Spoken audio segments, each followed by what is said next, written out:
Wahai sahabat, sebelum mendengarkan, mungkin kalian bertanya-tanya, mengapa aku dipanggil dengan nama yang bukan pemberian ayahku? Aku bernama Jalal Aldin Muhammad, putra Baha Aldin. Namun, dunia mengenalku sebagai Rumi. Nama ini bukan pilihan untuk puisi. Ia diberikan karena geografi dan takdir. Aku menghabiskan sebagian besar hidup di Anatolia, tanah yang dahulu disebut Rum, wilayah Romawi Timur, tempat peradaban bertemu dan batas-batas memudar. Dipanggil Rumi berarti orang dari Rum. Tetapi, nama memiliki cara untuk menumbuhkan maknanya sendiri. Apa yang dimulai sebagai tempat menjadi sebuah arah. Aku bukan milik satu negeri, melainkan milik persimpangan jalan. Masa kecilku hingga dewasa diwarnai oleh perpindahan.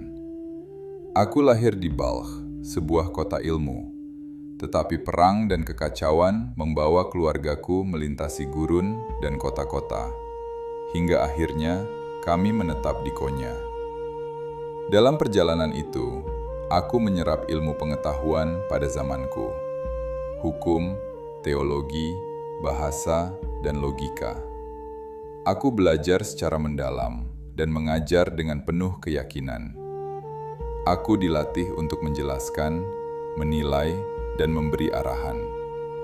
Orang-orang datang kepadaku untuk mencari jawaban. Dari luar, hidupku tampak lengkap, namun di dalam, ada sesuatu yang tetap tak tersentuh. Pengetahuan memenuhi rak-rak pikiranku, tetapi hati belum dilapangkan. Segala sesuatu berubah ketika persahabatan dengan Syams dari Tabriz dimulai. Jangan bayangkan dia sebagai sosok legenda. Dia adalah kekuatan yang menyusun ulang diriku. Dia tidak membawa ajaran baru. Dia membongkar ketergantunganku pada identitas. Dia mengajukan pertanyaan yang tak bisa dijawab dengan buku. Dia mengubah kepastianku menjadi kesediaan untuk mendengar. Melalui Syams, cinta menjadi api, bukan sekedar kenyamanan. Ketika api itu melahap apa yang kupikir adalah diriku, puisi muncul. Bukan sebagai seni, melainkan sebagai keharusan. Puisi adalah bahasa yang tersisa, ketika ucapan biasa tak mampu lagi bertahan dari panasnya. Setelah Syams lenyap dari hidupku, api itu tidak padam. Ia bergerak ke dalam. Dari api batin itulah Masnavi lahir. Aku tidak menulisnya sebagaimana seorang penulis merencanakan buku. Aku mengucapkannya seperti seseorang berbicara ketika keheningan sudah tak lagi setia. Muridku menulis saat aku mendiktekan. Ia seperti aliran sungai yang mengalir kencang. Muridku menulis saat aku mendiktekan. Masnavi bukanlah komposisi yang dipoles demi keindahan.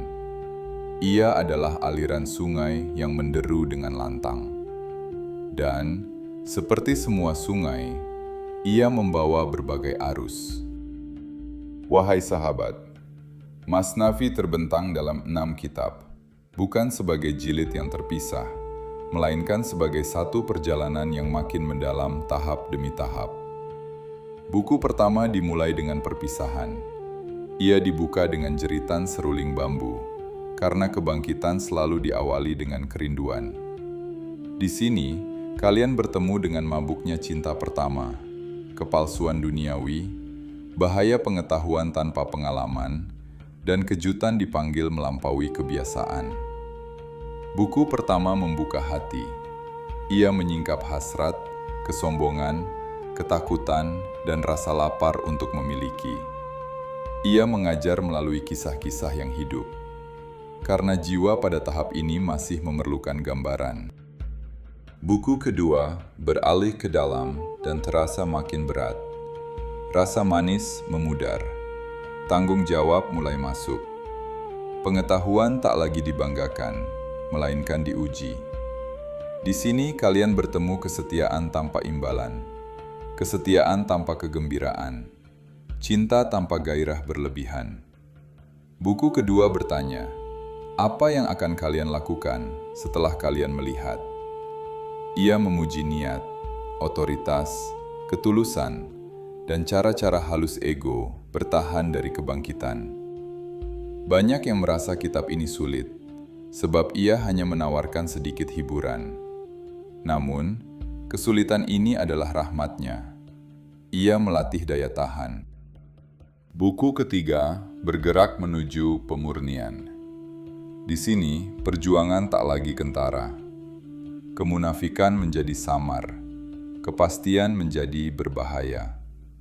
Kalian belajar betapa mudahnya kearifan berubah menjadi kesombongan. Bagaimana ketaatan dapat menutupi hasrat.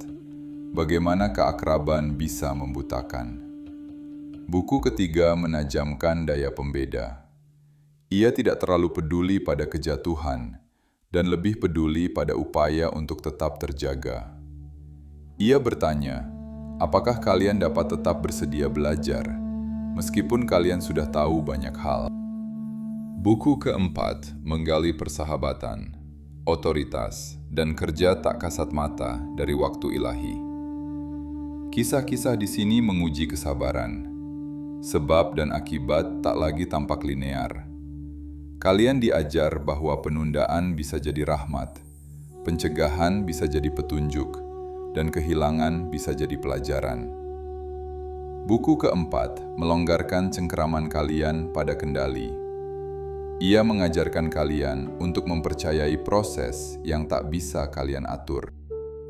Buku kelima menekankan pada penyerahan diri. Di sini, bahasa itu sendiri mulai goyah.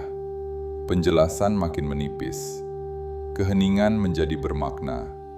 Kalian ditunjukkan bagaimana upaya spiritual bahkan dapat menjadi penghalang. Bagaimana pencarian dapat menjadi penghindaran.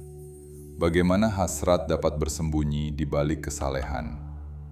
Buku kelima bersikap tanpa kompromi. Ia menanggalkan penyamaran yang terakhir. Buku keenam tidak berakhir dengan penutupan. Ia berakhir dengan keterbukaan. Ia mengingatkan kalian bahwa pekerjaan ini belum selesai, bahwa realisasi bukanlah kepemilikan, bahwa jalan terus berlanjut melampaui artikulasi. Masnavi tidak berakhir karena jiwa tidak berakhir. Ia berhenti berbicara di titik ketika pendengaran harus mengambil alih. Wahai sahabat, pahami ini dengan seksama. Masnavi tidak dimaksudkan untuk dibaca dengan cepat. Ia bukanlah buku untuk dikuasai seketika. Ia adalah teman yang harus dipahami bersama. Kisah-kisah berulang karena jiwa mengulangi kesalahannya. Pelajaran berputar karena pemahaman mendalam dalam bentuk spiral, bukan garis lurus. Jika sesuatu membingungkanmu, jangan terburu-buru menyelesaikannya. Kebingungan seringkali adalah pintu masuknya. Orang memanggilku Rumi bukan karena aku milik masa lalu, tetapi karena aku milik tempat pertemuan. Aku berbicara dari persimpangan antara pengetahuan dan cinta, antara bentuk dan makna, antara kepastian dan penyerahan diri. Aku tidak meminta kalian untuk mengagumiku. Aku meminta kalian untuk mendengarkan dengan jujur apa yang muncul di dalam dirimu saat kalian mendengarkan. Episode-episode yang akan kalian ikuti ini bukanlah ringkasan dari kisah-kisah kuno. Itu adalah undangan menuju kerja batin Masnavi. Jangan dijadikan sebagai hiburan. Biarkan mereka mengganggu kalian. Biarkan mereka mempertanyakan kalian. Biarkan mereka tetap tak terpecahkan di mana seharusnya. Jalan ini bukan tentang mengumpulkan wawasan. Ini tentang keselarasan. Tetaplah bersama pengungkapan ini. Ikuti sampai bagian akhir, bukan karena mereka menjanjikan kenyamanan, tetapi karena mereka mengandung makna. Bukan karena mereka memuji pemahaman, tetapi karena mereka menuntut transformasi. Jika kalian terus mengikuti, Masnavi tidak akan berakhir saat kata-kata berhenti. Ia akan berlanjut dalam pilihan-pilihanmu, kesabaranmu, pengekanganmu, daya tahanmu. Wahai sahabat, aku sudah cukup berbicara. Sekarang, saatnya mendengarkan dimulai. Tetaplah di sini. Berjalanlah. Kembalilah. Karya ini tidak milikku. Ia milik siapa saja yang bersedia diubah oleh kebenaran, alih-alih hanya terpesona olehnya. Terima kasih sudah mendengarkan. Nantikan episode berikutnya.